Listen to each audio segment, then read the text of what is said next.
1987 සිට නව්‍යකරණයෙන් ශ්‍රී ලාංකේය බැංකු ක්ෂේත්‍රයේ පෙරලියක් සිදු කළ අභිමානවත් 30 වසරක සැමරුම සම්පත් බැංකුව හෙට දින එළිය කරයි. Making headlines tonight, Prime Minister implores Japanese businesses to exploit Sri Lankan investment opportunities, pledges to remove obstacles. First at 9, this is Derana 24/7. Sri Lankan crew of pirate hijacked ship return. Exporter concerns over Ceylon tea brand with spike in auction prices. Malinga named best ever player at IPL. Cyclone Cook batters New Zealand.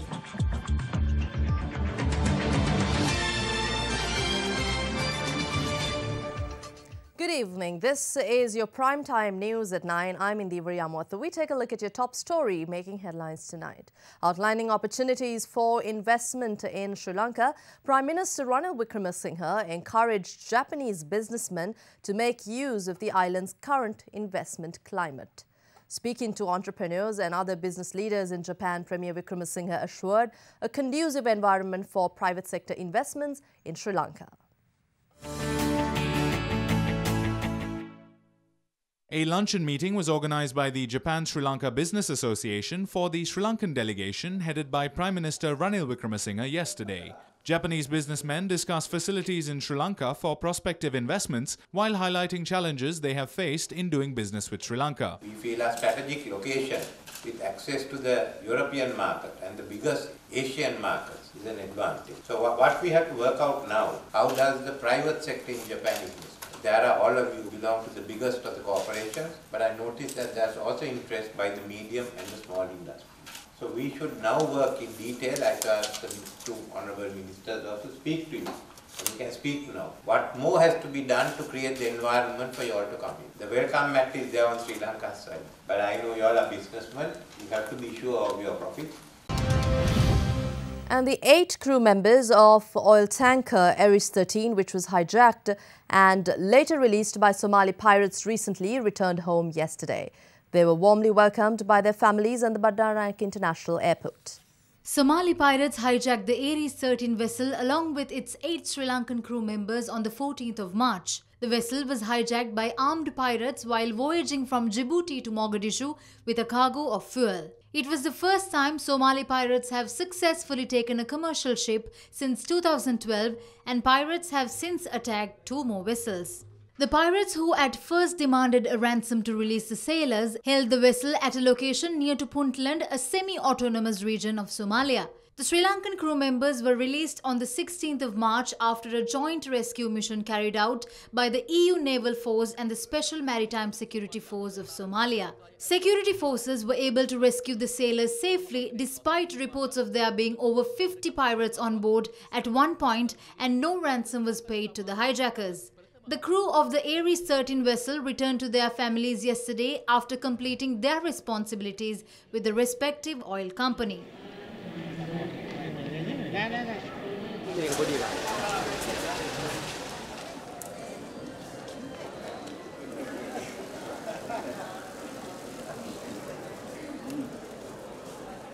We were saved from a life-threatening situation by the Sri Lankan government, and we are grateful for that. We thank the President, Prime Minister, Foreign Affairs Minister and Deputy Foreign Affairs Minister.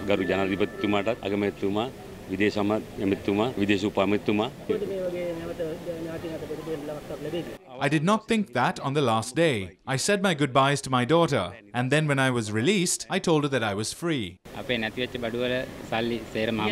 We were given compensation for everything we lost. They paid us our salary along with another half-month salary. We were really scared on the last day because the pirates threatened us, saying that they would kill us one by one. But they got off the ship after 2 or 3 hours, and we were really relieved. 2 persons were shot dead by unidentified gunmen adjacent to the Kotalavala junction in Kaduwela this morning. Police spokesperson DIG Priyantha Jayakodi said the incident could be a result of a rivalry between 2 criminal gangs, and one of the victims is said to be a rival of the recently murdered underworld figure Samyang. The shooting occurred at the Pasal Bend along the Kaduwela Malabe road around 10 in the morning. Police said the victims were travelling on a motorcycle when the two gunmen, also on a motorbike, opened fire and fled the scene.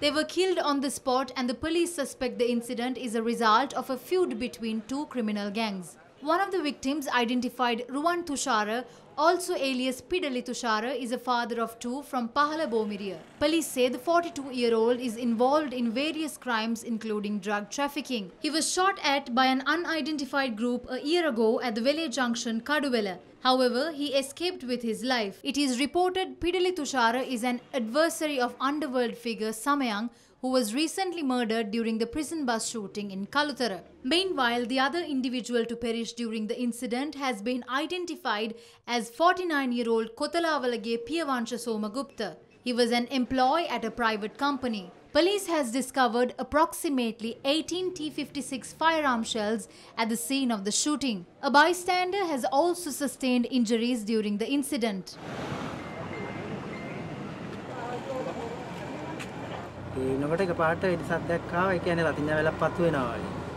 I heard the noise of shots being fired. I thought it was firecrackers, however I realized that they were gunshots and hid behind the three-wheeler. Then I ran to get away from the continued gunfire. The preliminary magisterial inquest was conducted by the Kaduwela acting magistrate Hemapala Ekanayaka. A special police team has launched investigations into the incident under the supervision of the Superintendent of Police Nugegoda. And Ajanta Pushpakumara Biyagama, who was allegedly abducted with the use of a white van in Ipalagama in Anuradhapura recently, is in fact a wanted criminal. Police made the revelation, adding the suspect was arrested whilst in hiding in Nochiagama today. They say the suspect had staged his abduction. He was, however, arrested by the gang robbery unit of the Criminal Investigation Department in Anuradhapura Nochiagama while he was hiding. The suspect's wife had earlier filed a complaint with the police saying her husband was abducted with the use of a white van on the 9th by an armed group. Police spokesperson said the suspect is believed to be the head of a criminal gang with suspected involvement in burglary at financial institutes and a number of shops in Anuradhapura. Following the arrest, he was taken to his residence by the police and the premises was searched. His wife, however, denied any knowledge of the accusations brought against her husband. The police, meanwhile, also searched the residence of the suspect's mother, yielding a sword and a cache of jewelry. Investigations have revealed his involvement in the theft of 11.5 kilograms of gold, valued at 70 million rupees, from a safe at a financial institution in Anuradhapura on the 26th of November last year. The police also believe the suspect was involved in various crimes in Anuradhapura recently. Following the suspect's wife's claims of his abduction, 2 search teams were deployed. Police received information of the suspect consuming liquor at a lake adjacent to his residence with the group alleged to have abducted him. An individual renowned for his safe-cracking skills from Vadukode in Jaffna was also arrested.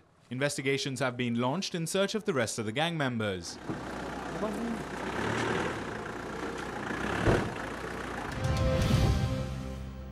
And 4 deaths were reported in a series of traffic accidents that occurred in several areas of the country today. 2 youth were killed in an accident involving a motorcycle and a tipper truck at the Valleyvita junction along the Malabe-Kaduwela road this morning. Police said the motorcyclist and the pillion rider were rushed to the Homagama hospital following the accident. The duo, 19 and 28 years of age, succumbed to their injuries upon admission to hospital. The driver of the tipper truck has been arrested. Meanwhile, a schoolgirl has died in a collision between a motorcycle and a speeding private bus. The accident occurred adjacent to the 49th milepost in Lindabeva along the Anuradhapura Nochiagama road. The victim was on the motorcycle with her relative. The rider was admitted to the Anuradhapura hospital with severe injuries. The Kalawe Anuradhapura private bus has been taken into custody by the Nochiagama police. A 46-year-old was also killed in an accident in Pohorangmeva, Dambulla. A lorry had collided with a bicycle, severely injuring the cyclist. He died following admission to the Dambulla hospital. The driver of the lorry has been taken into custody by the Dambulla police.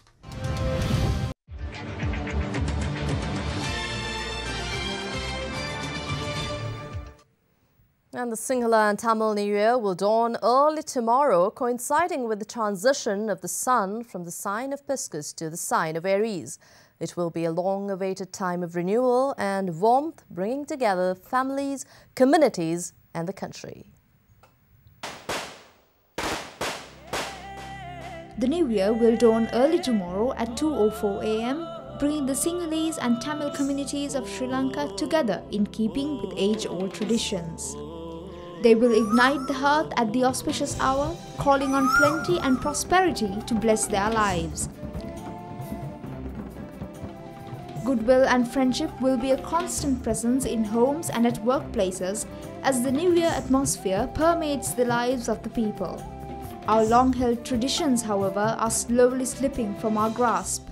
Speaking to Ada Derana, author and researcher of folklore, Mahinda Kumara Dalupatha said, current lifestyles are not in compliance with our culture. The new year has become mechanized today. We have not made the new year relevant to us because we have not built our lifestyles parallel to our culture. All new year rituals are communal acts. They should be followed as a family unit. Otherwise, the new year will be meaningless.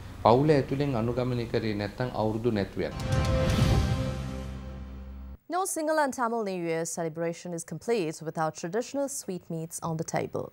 As we are set to celebrate the New Year, we bring you a story of a village that has been preparing New Year sweetmeats for generations. Kaduwela, located in Jayala in the Gampaha district, is a village home to over 1,500 families. With the arrival of the Sinhala and Tamil New Year, Kaduwela has become a hive of activity as sweetmeat production ramps up.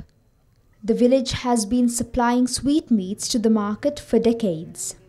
Children of this village, amid their school holidays, join in on this age-old tradition. I learned to prepare sweetmeats out of interest, then it became a source of income. I entered this industry as I could pay for all my school supplies without burdening my parents. In spite of the high demand brought in by the festive season, villagers find the volatile market to be a stumbling block within their industry.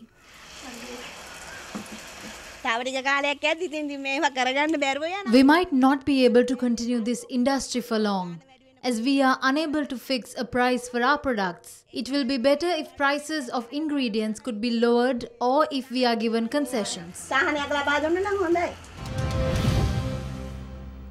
Meanwhile, people from across the island embrace their visiting brethren from across the globe to share the warmth of the beckoning New Year. Tourists took part in New Year festivals organized by the hosts across the island with much enthusiasm, readily absorbing the gaiety and the fun atmosphere. Tourists revelled in Urdu games such as tug of war, pillow fights and kanamutti. They were also treated to classic Sri Lankan village experiences.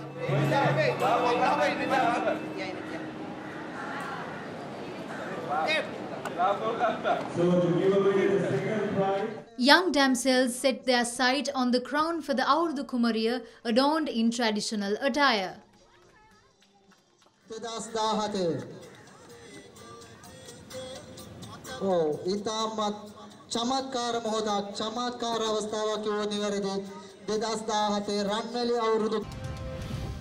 The Department of Meteorology warns of lightning and rough seas during the prevailing thunderstorms. They also forecast the prevailing rainy conditions to subside during the coming season. Rainy conditions are prevalent in the Western Province and some other places around the country. A number of cases relating to lightning were reported, with the latest incident coming from Gurugodalla, Polonnaruwa last evening. A 60-year-old farmer who was in a field has lost his life. With the adverse weather conditions, the telephone lines of Mathagama were temporarily disconnected as a banyan tree, also known as Nuga tree, had fallen along the road. A nearby residence was severely damaged, however no injuries were reported. A house in Kaluthara was damaged in a landslide. 15 residences sustained damage due to a storm which hit the Dimbulagala Akkara Visipaha and Metsirigama. Meanwhile, a house in St. Regula's estate in the Lidula police division was damaged due to a landslide. The Met Department says showers or thunder showers will occur in most provinces of the island after 2 o'clock, and showers are expected to subside in the coming days.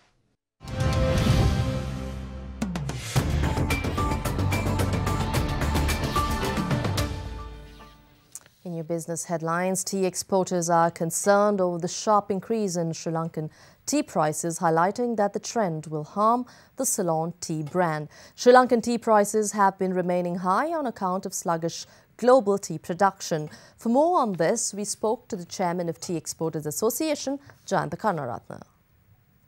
Sri Lankan tea exports account for 7% of the global tea market. Russia and several Middle Eastern countries, including Iran and Iraq, have been the largest importers of Ceylon tea. This allows Sri Lanka to export at least 52% of the production to the Middle East. However, last year, export earnings dropped 5.3% to $1.26 billion. What has happened is, over the period of time, Sri Lanka have gained some markets and we have lost some markets. At the moment, Russia is leading, but our share is coming down slowly with some reasons, sanctions and various reasons. Iran is also not buying to the level they want to buy from Sri Lanka, but we continue to supply. Over the last 2 years, Ceylon tea has continued to fetch high prices at the Colombo tea auction. Average tea prices have particularly skyrocketed to nearly 50% during the past year. In March this year, prices hit a new high, fetching an average of over 50% compared to a year ago.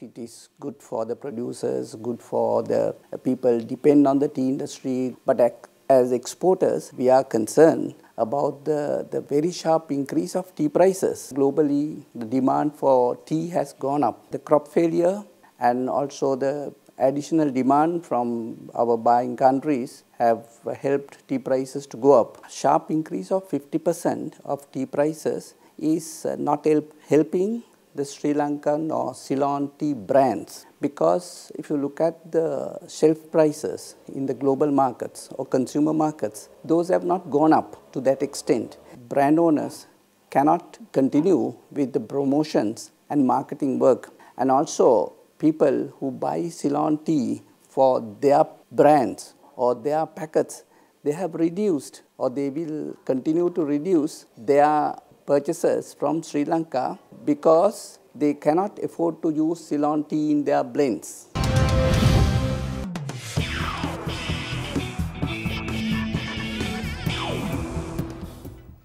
And in your sports news, Sri Lankan bowler Lasith Malinga has been named the best player in the IPL history by the Crick Buzz website.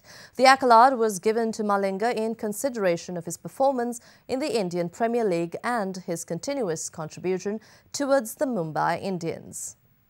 Malinga was not under the hammer this time around, as he has become a permanent member of the Mumbai Indians squad. Lasith Malinga is IPL's most valuable player and has just been one of the most fantastic T20 players in the history. In 98 IPL matches, Malinga has picked up 143 wickets. Suresh Raina, currently with the Super Giants, is at number 2 in the list, while West Indian powerhouse Chris Gayle from Royal Challengers Bangalore slots in at number 3. Winning matches like that, he's reeling off man of the match. Multi-talented AB de Villiers, also from Royal Challengers Bangalore, occupies the 4th spot, while Rohit Sharma from Mumbai Indians completes the top 5. Also in sports, Borussia Dortmund lost narrowly last night in their rescheduled Champions League encounter against Monaco, playing without defender Marc Bartra, who was injured in Tuesday's attack on their team bus. In last night's other quarter-final first-leg fixtures, Atletico Madrid beat reigning English champions Leicester City 1-0, and Real Madrid came from behind to beat 10-man Bayern Munich away from home.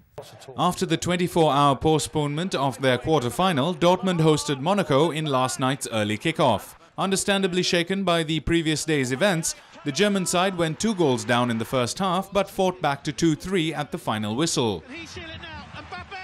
Oh, what an accomplished finish! They have the 2 goals. goal buffer, and that one could... Leicester City, meanwhile, restricted two-time recent finalists Atletico Madrid to a slender lead going into the second leg, only conceding via a contentious penalty converted by Antoine Griezmann. In last night's other scheduled tie, Bayern Munich took a first-half lead against Real Madrid through Arturo Vidal. Bayern with the first goal in this quarter-final against Real Madrid. Real were resurgent in the second half, with Cristiano Ronaldo netting twice, either side of Bayern centre-half Javi Martinez's 2 yellow cards. The defending champions will take a 2-1 aggregate lead to the Santiago Bernabeu. Stuck through that time. Neuer couldn't keep it out. Ronaldo's second, his 100th career goal.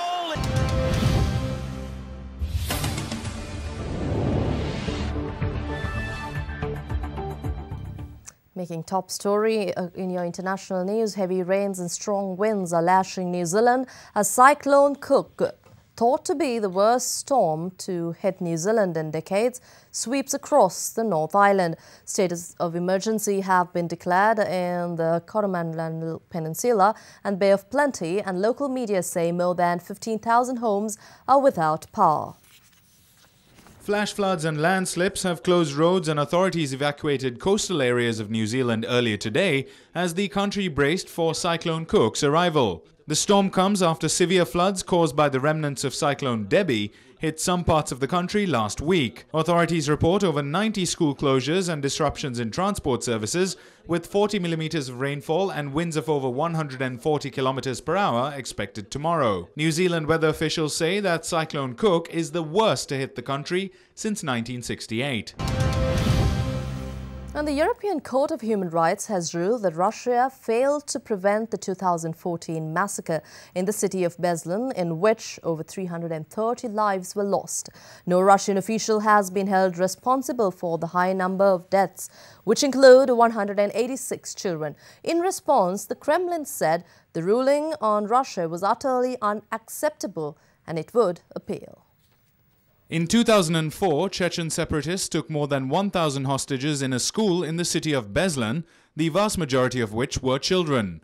After a 3-day standoff, the siege ended when Russian security forces stormed the school, using heavy weapons and what survivors say was excessive force. The European Court of Human Rights ruled that Russia failed to take measures to prevent the massacre, despite possessing actionable information. Survivors and relatives say Russian officials, including President Vladimir Putin, mishandled the hostage crisis. Backtracking from yet another campaign promise, US President Donald Trump said yesterday that his administration will not label China a currency manipulator. During the run-up to the presidential election, Trump pledged to do so on his first day in office, with China having been accused of suppressing the yuan to make its exports more competitive with US goods. In an interview with the Wall Street Journal yesterday, Trump said that China had not been a currency manipulator for some time and had been trying to prevent further weakening.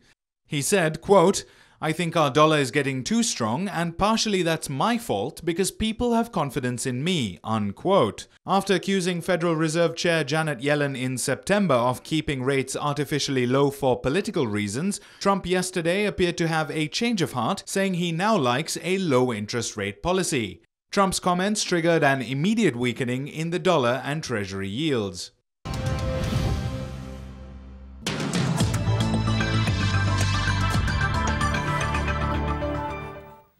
Welcome back. On to your weather forecast for tomorrow. Now, prevailing rainy condition is likely to reduce to some extent. Showers or thunder showers will occur in the most parts of Sri Lankan provinces during afternoon hours. Rain may occur in the eastern, western and southern provinces during the morning hours too. Fairly heavy falls of about 75 millimeters can be expected at some places, particularly in the western, northwestern, southern, Sabaragamuwa, central and Uva provinces.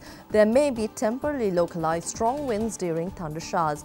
The general public is advised to take adequate precautions to minimize damages caused by lightning activity. Now we take a look at your city-by-city forecast for tomorrow.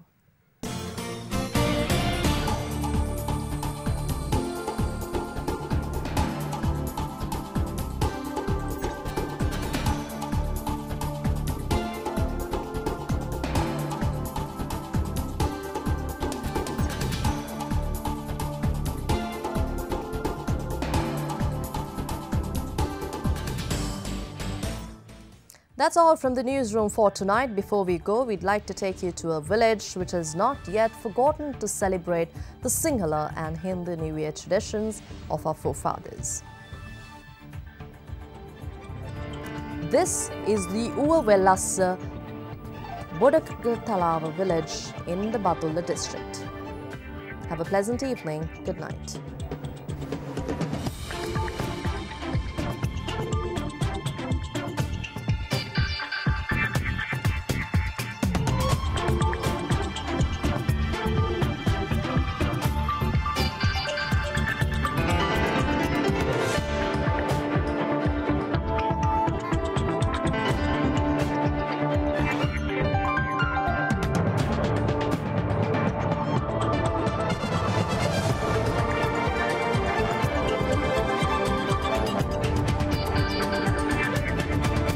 Bringing you the news and information 24 hours a day. This is Sri Lanka's premier news channel, Derana 24/7.